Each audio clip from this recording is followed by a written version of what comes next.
What's up, everyone? Welcome into DodgerHeads, blue.com, part of the Blue Wire Podcast Network. My name is Jeff Spiegel, joined today by special guest, Dodgers play-by-play announcer Steven Nelson. Steven, season's over. How's the I know the Dodgers season's not over, but it's a little bit of a break. How you doing?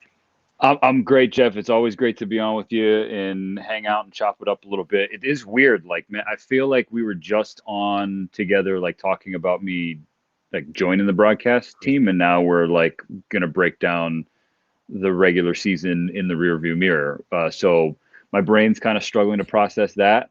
But we're great. It's some downtime for the family now, and just getting ready to enjoy what's hopefully a lengthy postseason run. Well, and hey, no shade to Joe here, but I don't know if you know this. You had the highest win percentage of any Dodgers play-by-play announcer, 73.5% of the time, 39-14. Steven Nelson. Stupid. Eric. Yeah, shouts to Eric Steven for. I would tell Eric that every time as the Dodgers, I'm like, hey, thanks for putting that out there. Now there's pressure on us.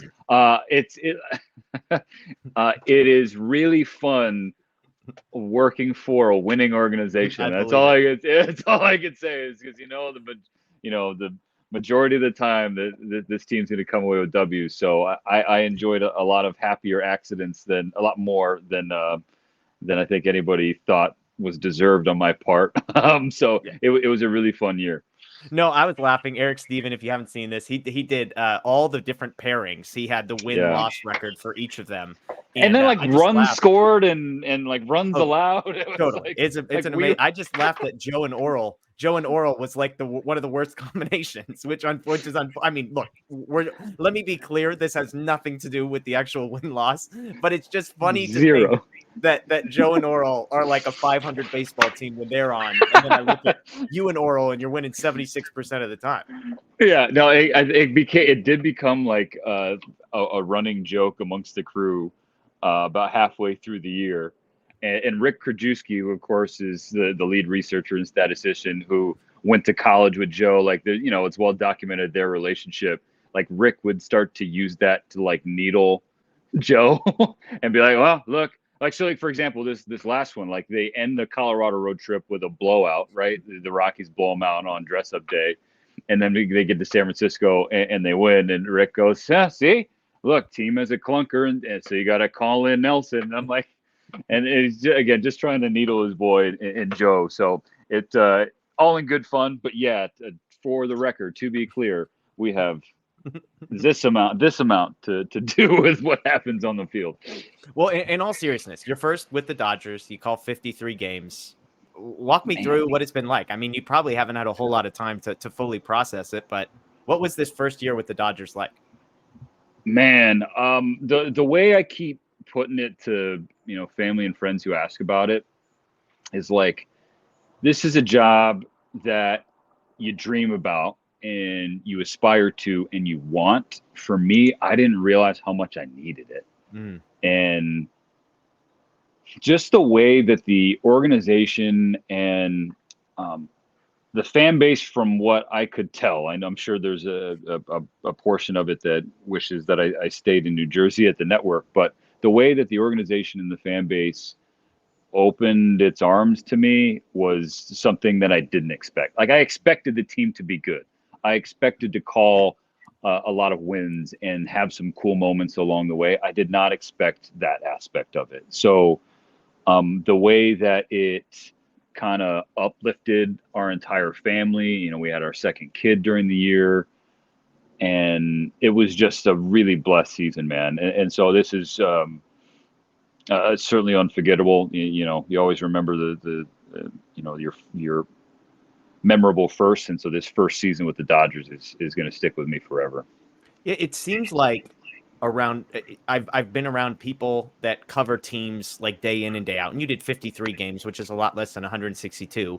But it does feel like for a lot of people that are surrounded by teams, work in sports, it can easily become something that is jaded, like it's a job, and the sports piece and it's almost like you dream of doing it, but then once you're doing it for a couple of years, you've completely forgotten why you dreamed of doing it. How have you been able to sort of hold on to that? Because I can see it in your face and in your voice that a year ago you told me, hey, this is the dream job, and I got it. And you're sitting here saying like it's still the dream job, and it was everything that I hoped it would be. It seems like. I think it's a really poignant question because you're 100% right. Like, I think if you were to talk to the majority of people in the business, forget like broadcasters, you could be behind the camera. Every single one of us as kids grew up loving sport or loving a team or loving a player. And then that pushes you to get into the industry. And then as you stay in it, that part of your heart that like the youthful exuberance and love for the game, like that starts to evaporate a little bit. Yeah. And you totally understand why, because you see behind the it's like the Wizard of Oz, you see behind the curtain, and too much. Or your perspective expands, and like life happens, and you realize that this isn't life or death. This isn't the most important thing like it was when we were growing up. But for me, like I really try to go about each day like appreciating the fact that this is finite.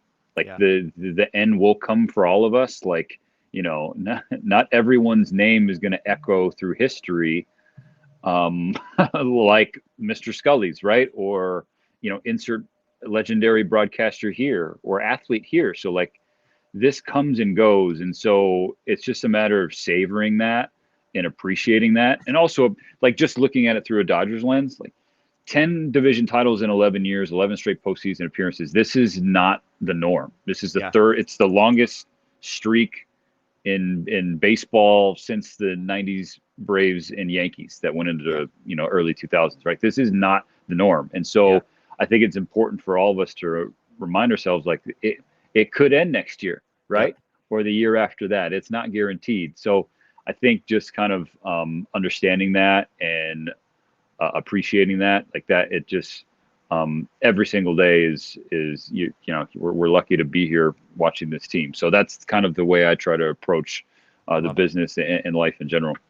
Well, I mean, we just did a show Sunday night, and I had this long monologue kind of along the same lines from the fans' perspective of the Dodgers won 100 games, and it was Sunday, and most people had, the games had stopped really mattering for a little while. And yet there's a stat, the Dodgers are the first team ever to win 100 games in 3 straight seasons. And the only reason that number is 3 is because 2020, when they had the greatest win percentage in franchise history, so surely would have won 100. And then 2019, they did it, to your point. So realistically, it's 4 straight full seasons, but probably would have been, I mean, they would have had to go on one of the most all-time horrific collapses because they won like 43 out of 60 games. They would have needed to be like 20 games under to not get to 100. To your point, like, as even just as a fan, as somebody looking from the outside, I try and constantly remind myself of just how good this team is. And, you said, hey, I expected to cover a lot of wins. Let's be honest. A lot of people didn't expect 100 wins this year. No. I think that I remember like the opening homestand and kind of just taking a straw poll. And maybe we talked about this, and I forget if it was on the show or off camera. But like it seemed like the general consensus was like between like 90 to 97, like that was the general window, like, but mostly, 92 to 94, like that was the high expectation for this team. And outside the organization, the expectation was a year of transition, both within the organization and within the National League West. And so, look, I get where they're at now. The goalposts have moved, the expectations have evolved for this team, and they want to maximize this latest opportunity. But regardless of what happens this year, I view 2023 as a foundational year for this team, in that so many young players, especially on the pitching staff, got not just their feet wet, but were really baptized in the big league this year, and showed that they're going to be contributors for this team for years to come.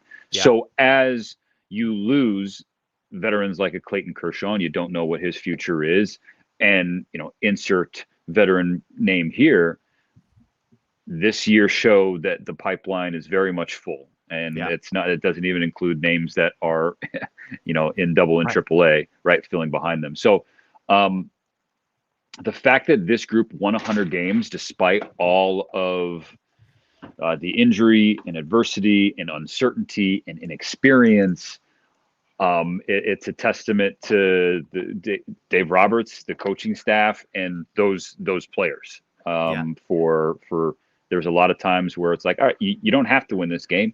Yeah. You know, the division was locked up forever ago, it seems, but they kept winning. You know, the day after the clinch, where, you know, I don't know how many waters were mixed in that Saturday night in Seattle, and yet still they came out on Sunday facing a team that had to have it, and they took it to them. So I think that just says a lot about this group. Yeah, being around, I'd love your perspective. Like, what is the vibe around this team? Fabian Ardaya had a great piece on The Athletic about this tradition that they brought over of drinking tequila when they win a series. But I mean, I read that piece, and it was, for a fan, a peek behind the curtain a bit. And that's what fans are looking for. Last year was disappointing, but it feels like there's a vibe with this group from the outside that is different. There's a hunger. There's the fact, like, I hold on to what you just said. The fact that they clinched and came back and won the next day. Those are the games to me. Like when when stuff stopped mattering and they're coming back from down 4. Like those are the moments to me. And I'm like, that's not totally normal. Yeah, I remember like something I learned early on working at MLB Network from all the analysts, the ex-big leaguers, is that that cliche, like you never want to give away ABs, right? Like don't throw away ABs. And I thought that played out with this Dodger group in that you have all these guys who have accomplished so much and the team has accomplished so much. And yet, whether it be a meaningless game at the end of the year or a plate appearance in a blowout game at any point during the year, you saw guys grinding through ABs. They would never give it up. They appreciated and respected the opportunity to step into the batter's box or toe the rubber and play in the big leagues. Look, I read that piece from Fabian, and I think that fans should really kind of take that to heart and take to heart what Dave Roberts has said consistently throughout this year, and that this is his favorite group that he's ever been around. Like that says a lot. Of all the successful teams that have rolled through this organization the last decade plus, this is the one that stands out. And so your fans are asking, well, why is that? Like, why are they saying that? Because it seems like lip service every year. Every team says this group is special. This group is special. We want to take advantage of this. And that is true to a degree. Like, every year is unique. But with this one, like the leadership group, that it wasn't just Mookie and Freddie being the best players and leading by example. It was these first-year veterans out of nowhere, like kind of seizing the reins a little bit and not doing so with like false hustle, like, oh, I got more dirt in my cleats and like, let's go kids, like, follow me. It was with care and love and respect. And like Jason Hayward and James Outman, like he is not like faking an affinity for Audi, right? Like he genuinely cares about helping him.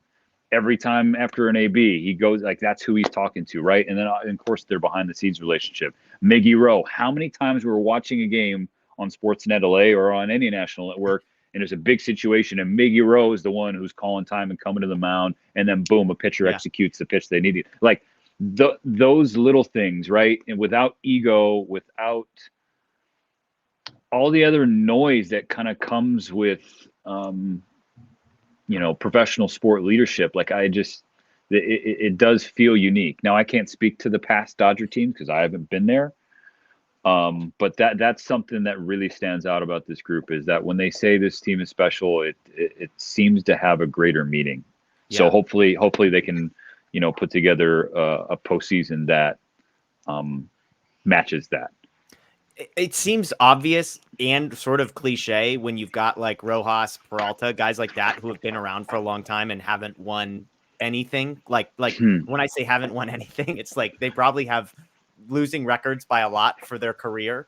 And yet for those guys to be able to walk into a clubhouse, as well as all these rookies who haven't experienced the highs that the Chris Taylors and the Max Muncies of the world have. And yet for those veteran guys, Jason Hayward to be able to come in and bring a sense of urgency that the core that's been here for, the last 6 or 7 years, because you can't fake that. One of my favorite quotes from somebody I listened to is like, you can't fake desperate. Like when a team is down 3-1, they have desperation that the team up 3-1 will never be able to match. And I think there's something to that with the guys the veterans have, the presence that the veterans have brought. Yeah, no, and it's not just that too. It's just like the word is becoming overused, which makes me sad to a degree. But we keep using it anyway. The vibes are immaculate. Yeah. Just and that comes across too in their social media posts or their interactions together. Everything. It really shows that this group is having a great time being around each other. One of my favorite quotes from the year was Mookie when he's like, "We're just a bunch of homies playing for each other," and it's true, man. Like, it's an unselfish group. Like, everybody knows their role and appreciates it. Like, you could think of someone like Jason Hayward, who's got more than a dozen years underneath his belt, has 5 Gold Gloves, has won a World Championship, helped the Cubs, end a curse, and has experienced a lot of highs and lows, that he could have come into a situation. Yeah, like, he signed a minor league deal, had to earn his way on, but once he started playing well, could have been like, well, like, I need everyday run here. Like, I've earned that. Yeah. But he never once heard him whine or mope about not starting against lefties or getting many plate appearances against lefties at all, right? Like, he was just like, I'm here and I'm going to do what I can to pull on to the same side of the rope as everybody else, so we get a W today. And if that means I don't run out there, but I'm just present in here in the dugout in the clubhouse, I'm going to do it. And so, like, that sort of, and Jay Hay, like, obviously he's been kind of like the first example all year long of that, but he's not the only example. Yeah, I love it. Well, let me ask you about a couple sort of more specific things. I think the biggest storyline for the Dodgers right now, from my perspective, is starting pitching and how they sort of piece this together. And obviously, at the beginning of any conversation is Clayton Kershaw. We know, I shouldn't say we know. It seems incredibly likely that he's not fully healthy, as much as he wants to deny it. I guess Dave Roberts will say it. Clayton Kershaw won't say it. Yeah, that's one thing that's been a fascinating conversation we've had on our show is, we know the velocity's down. We know the walks are up. That's a bad combination. And yet, Clayton Kershaw, because he's the GOAT, just doesn't give up runs. Like, it doesn't matter. None of it matters. Like, he could look as awful as possible. And I think he gave up 8 runs in 7 starts since coming off the IL. I mean, it's ridiculous. It's silly, the man. Run prevention ability he has. I don't know the word. So I'm curious for you, going into Saturday, game 1, he's getting the ball. Yeah. Like, how confident are you? Yeah, you stole the words right out of my mouth, and run prevention, because that's what it's all about, honestly. Yep. Like, in this day and age, like, would you love to see a K per 9 through the roof and a dude just shoving with 98 plus? Yeah, of course. And like, Clayton Kershaw has even said that. Yeah, I would love to be able to just throw hard for the entirety of my career, but that's not how it's worked out for his body. And I've had the same conversation with CC Sabathia in the past. He had to figure out how to do it differently, and he did. And we saw earlier this year, I'll use Noah Syndergaard, and it's not. I'll use Noah Syndergaard as an example, because we saw a player who was in that transition, or within that struggle of having to accept that he isn't now who he used to be.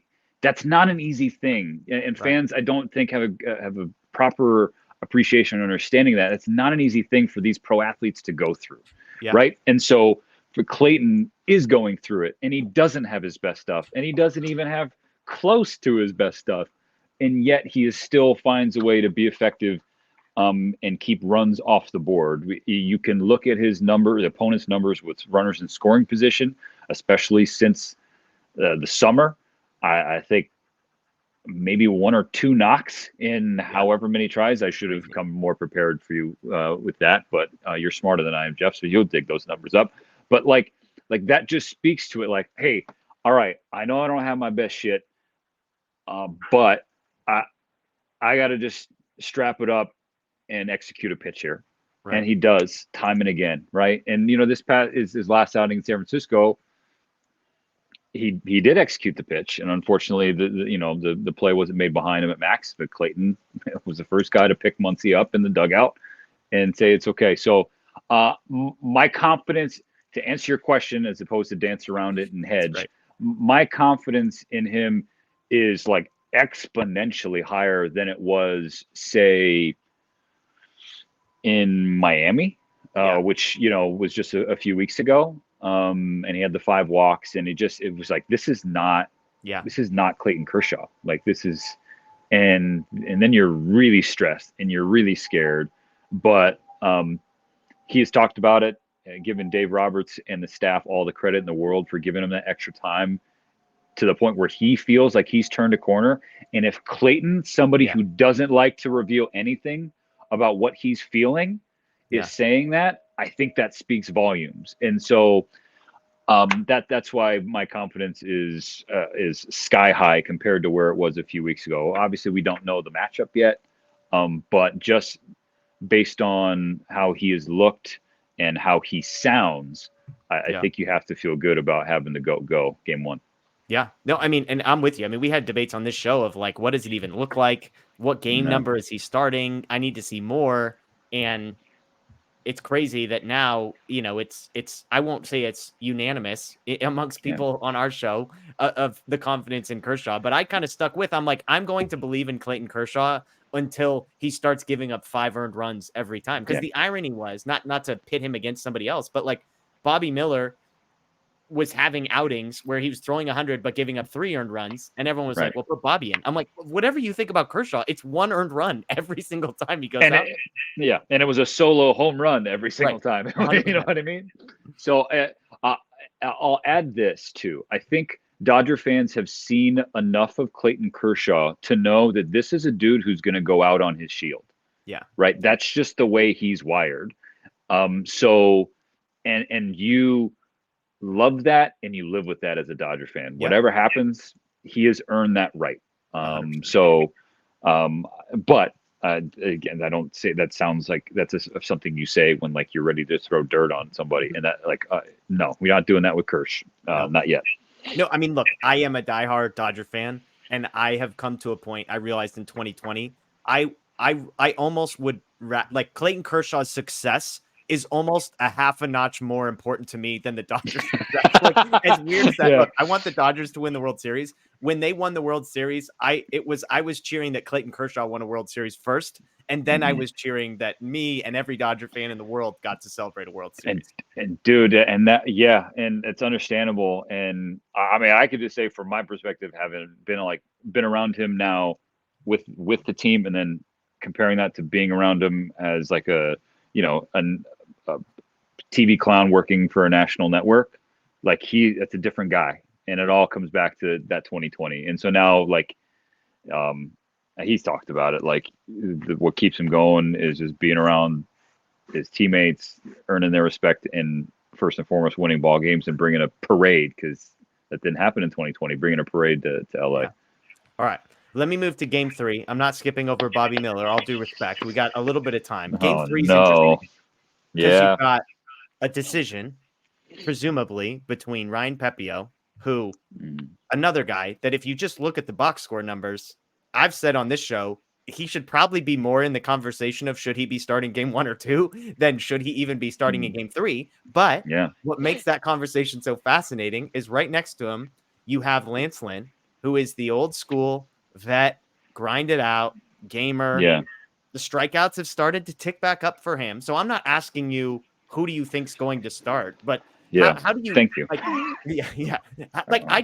I am so fascinated by like the internal debate that Dave Roberts, Andrew Friedman, whoever must be having about the guy who has been lights out since coming up and getting healthy in Pepio, but who's never done it before, versus the vet who's the guy you kind of traded for this particular moment. And knowing that you could go 3-man rotation in the NLDS, I just find that internal debate would be interesting. I'm curious, like for you, how would you even approach deciding between those two? Man, that is probably by far the toughest question you've ever asked.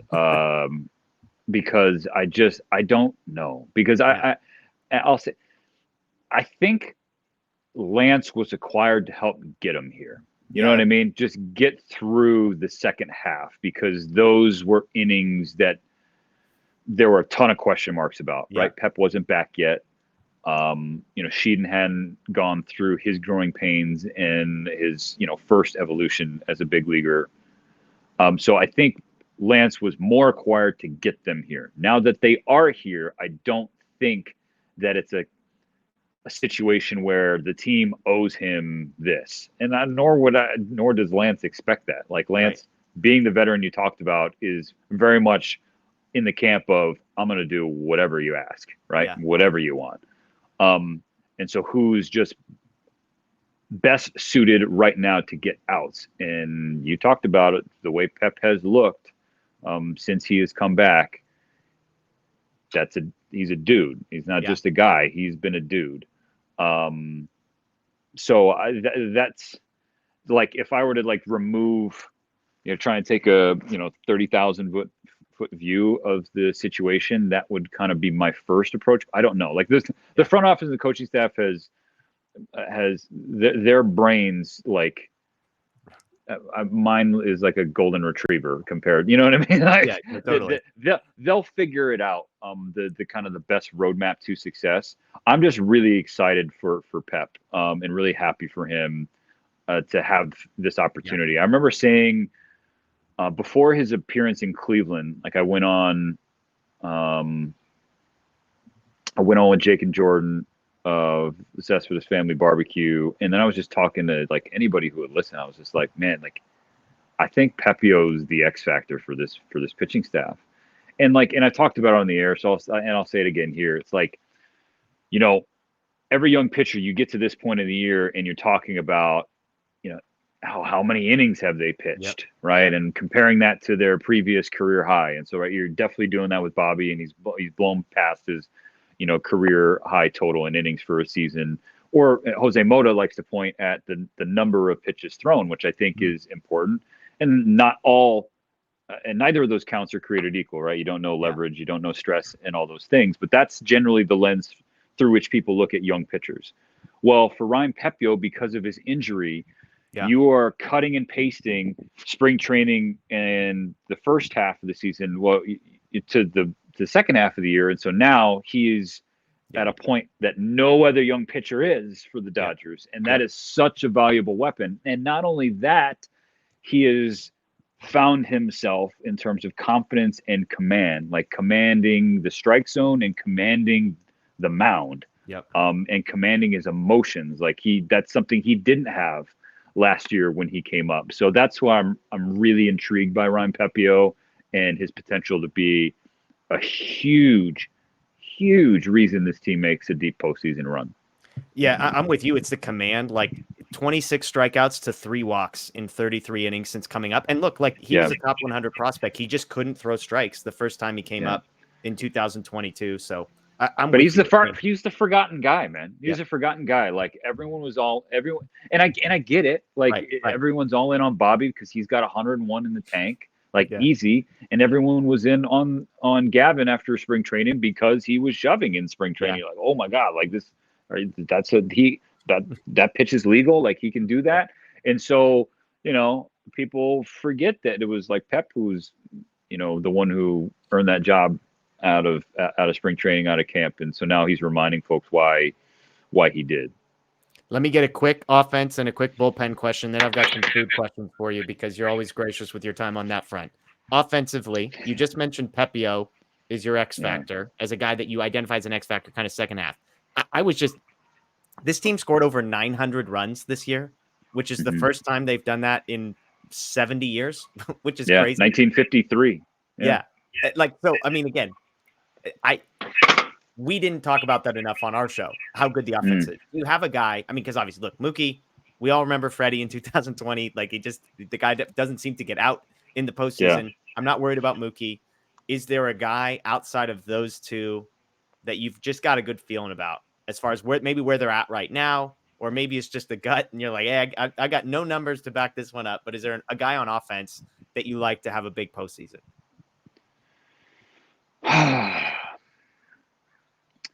the guy that they need to have a big postseason is Will. It's Will Smith. Saying JD Martinez is like, you could pick any of those guys. You could pick Will, JD, or Max as your X factor, and you'd be right. Yeah, you'd be right. Because to your point, like Mookie and Freddie are guys that you tend to not worry about. And Mookie, and look, last postseason, in the last month and a half, 2 months of last year, like that hung over him. That it pushed him to drive line to get stronger. So like this postseason is something is another spot where Mookie, and then you just had a quiet September, right? In terms of slug. So I'm sure that's on his mind too, making sure that he makes his presence felt. But you're not really stressing about those two. You are saying it can't be just those two for the Dodgers. But you say 900 runs, and you're like, damn, it felt all year that it was just Mookie and Freddie. But the team doesn't score 900 plus runs with just two guys. And so, Will Smith is the first name that comes to mind. You're looking at the matchups, like out the gate, they're either going to get Milwaukee or Arizona. So that's a lot of firepower from the right side. So then you want to pick one of the lefty bats. And to just go away from the J-Hay train, like David Peralta, who had a really tough second half. Yeah. He hasn't hit a home run since the last game of the first half of the year. Wow. But we saw several times during the year his ability to get a clutch knock. Yep. And so I just feel like a guy like DP, who hasn't been in the postseason. I guess he was just there with Tampa last year, but he probably didn't really feel a part of that Rays team. So it was 2017 with the D-backs. He was leading off the last time Arizona was in the playoffs. He's on the back nine of his career. Like, I might be facing his old club again. Like DP is a name that, like, if I'm gonna feel like a little romantic and sentimental about it with this answer, that's somebody I might pick. A lefty against righty firepower, a guy who's displayed zero power the second half, who's been really fighting it, like just having a moment. So I'll go with DP. Okay, let's talk bullpen real quick. Since July 1st, best bullpen in baseball by a half a run in ERA. They've got the best FIP too, so it's not smoke and mirrors. Yeah. If there's one thing about this group that maybe feels, this is a group that, like, I think a fan's heart tells them that there's nerves. And yet, if you look at the numbers, I mean, for the last 3 months, they have been a half run better than every other bullpen in baseball. Now there's some opener stuff that's not counted, and then the bulk guys are counted, but a half a run, like a half a run over, I think it's 335 innings. So sample size is huge. Evan Phillips not had the greatest last week and a half, 2 weeks for himself, although it's still Evan Phillips. Is there? Give me a non-Evan Phillips name. That it's Brazier. Okay. It's Brazier. I think anybody who says otherwise is like trying to galaxy brain themselves. Like, Ryan Brazier is like he's been the story. Yeah. Of the bullpen in my opinion since he came over. Like, they're trying to. Like EK said on the broadcast last weekend in San Francisco, they're trying to figure out who their guy is going to be from the left side to get key outs. Yeah. Because it does seem like Ferg's going to be the dude that they probably use as the opener for young guys during this run. Obviously that remains to be seen how exactly they're going to deploy all the rookies. So, yeah, I mean, like, can Alex Vessier or Victor Gonzalez capture that glass slipper that they had, in recent years? Like, that's a huge question for sure. But Ryan Brazier has turned into some kind of weapon, man. Like, and I can't imagine where Ryan was at when he was let go by the Red Sox, right? Like, you're on top of the world, winning a World Series with one of the most storied franchises in sports 1 minute, and next you're like without a job, and wondering if you can get guys out at the major league level potentially. Like, I don't know, we're not inside his head, but his numbers would indicate that would be a valid thought.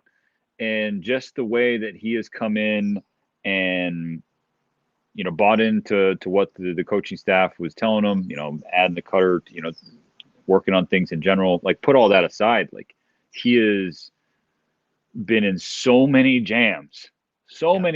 Like it doesn't matter, like clean inning, dirty inning, like that dude just is nails. So, and he has been since he's come to the Dodgers. So like, that's a guy that I think, even if Evan isn't 100% right, like the way Brazier's thrown, the way Brewstar has gone about his year, right? I mean, he's still rolling into the postseason. Like there are some guys that you're like, okay. Whereas, you take yourself back to mid-June. Oh yeah. And you're like, if Evan Phillips isn't here, if Evan Phillips isn't a part of it, we're gonna die. Like that was what, and so it's just, it's really cool how that group, with a lot of turnover, a lot of changes, a lot of injury, has kind of put themselves in a much better position, and they're feeling good about themselves, and Dodger fans could feel good about them too, and feel good about them in a way that they couldn't have imagined several months ago. Yeah, and I think some fans still don't, but it's like, again, it's sure if you're just looking at it, because you can't take the taste out of your mouth of like May and June, which was again one of like the 3 worst ERAs in the league. But anyways, okay, you're a fun guy. I appreciate your time. I've got food questions for you. So here we go. These are just random off the top of my head. So I'll start you with an easy one. Give me a ranking of these 3: pancakes, waffles, and French toast. Oh my gosh. Just plain, right? Like you're not like adding variables into it. Yeah. Okay. No more variables. Oh man. I would say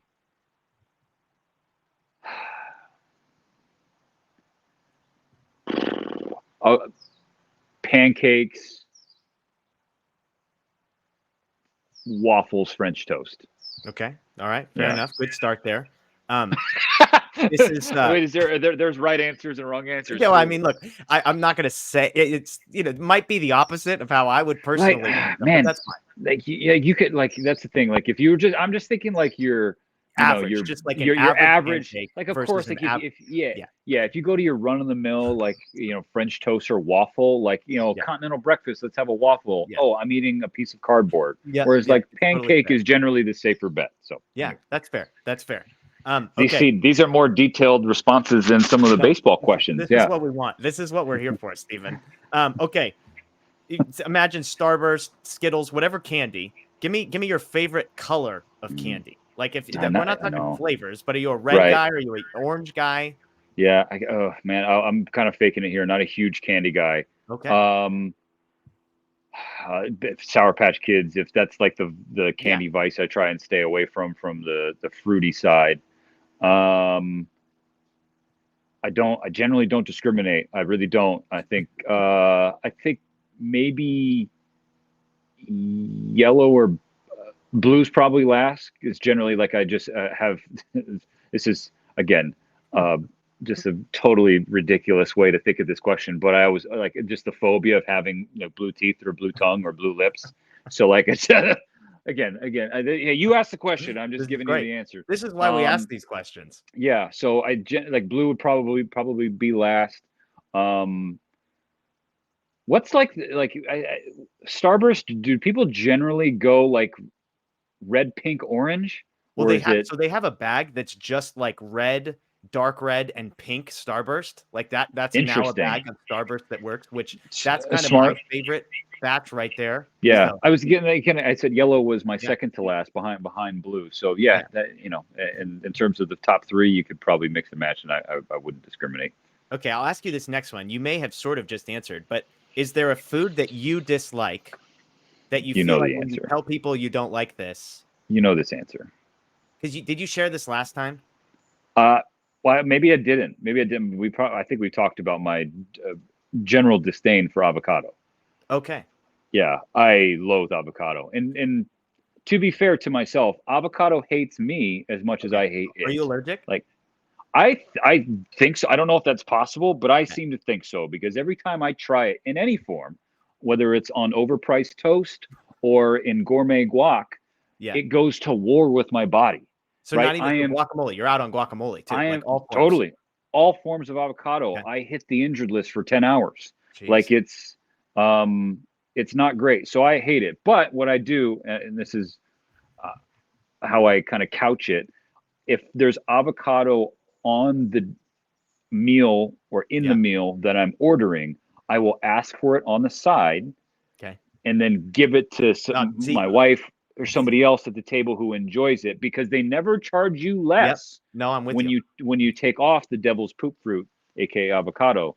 Steven, so your stock could not have gone more up in my book than the situation that you just described. Because this is my wife. She's allergic to everything. And I'm like, you get free queso or you get free whatever. Fill in the blank. If you just ask for that on the side, the person next to you can enjoy it, and it's the same price. Yes. So whenever we finally break bread, we almost did in Seattle. I know. Whenever that happens, you can very much have the avocado from my sandwich. I love it. I'm happy to do that. But yeah, that is look, people growing up, it was like, wait, you're Japanese and you don't love sushi and you're from California and you hate avocado. Like who are you? What, like, are you even a real human? Yeah. So. Okay. One last question for you. You're at the grocery store. You're in the frozen dessert section. You got the whole thing in front of you. You got ice cream sandwiches. You got bars. You got drumsticks. You just got straight up ice cream. Do you have something you're reaching for? See, this one much tougher to answer than the pancakes, French toast, waffle question. Okay. You're not a candy guy, but like it sounds like ice cream. The ice cream world you're in. Look, if I drive by a Dairy Queen, like odds are I'm slamming the brakes and going to get a large Reese's Blizzard. Like I love that. That's generally the way I'm going with desserts. In terms of because if I can't go to Dairy Queen and I have to live within the frozen food, if I have to twist my arm and put me in the frozen dessert section.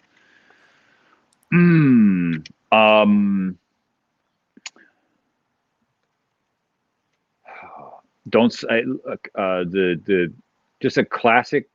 Don't sleep on the classic creamsicle. Okay. Just don't do it. But again, this is another one where I don't discriminate. My wife is obsessed with chocolate, so our dessert pantry is generally well stocked. Like the frozen Twixes or the Twix kind of mix. Like there's but I gave you my favorite. It's that Dairy Queen Reese's Blizzard, large, maybe two. We did a fast food draft on here at one point where you could draft any item that was served at a fast food restaurant, and I think I had In-N-Out that I had first pick, but I think my second pick on the way back around, nobody had taken the Blizzard yet, and I felt really great about that draft pick.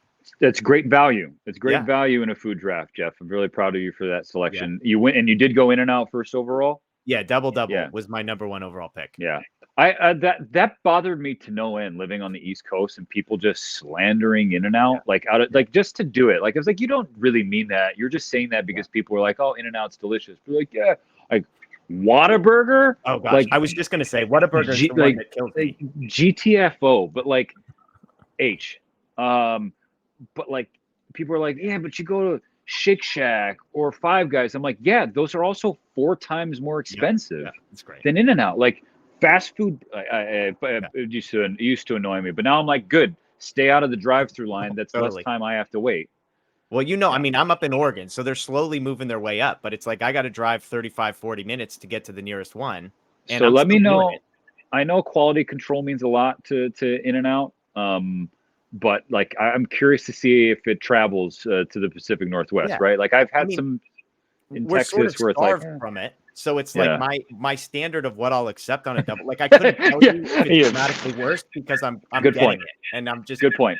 It's a 12 out of 10 before it even touches my mouth. So it's a great point. Well said. So okay, that's Steven Nelson, Dodgers play-by-play guy. Now getting a few weeks off to watch, just like us, as the Dodgers hopefully make a run at this thing. Steven, as always, very much appreciate your time. Love the work you did. Super happy for you and how well this season went. And I'm not going to say I can't wait for next season to begin already, but I hope you enjoy the next couple of months. Jeff, brother, hey man, like I've appreciated you long before I even came to the Dodgers, brother. So thank you for the aloha and the welcome always. And hopefully next time we're talking, we're doing so with a beverage race in a glass or something. Deal. All right. Well, thanks everybody for watching. As always, this is Dodger Heads presented by DodgerBlue.com. Tons of live content coming throughout the playoffs, so make sure you subscribe, ring the notification bell. Here, enjoy the rest of your day, folks. As always, go Dodgers.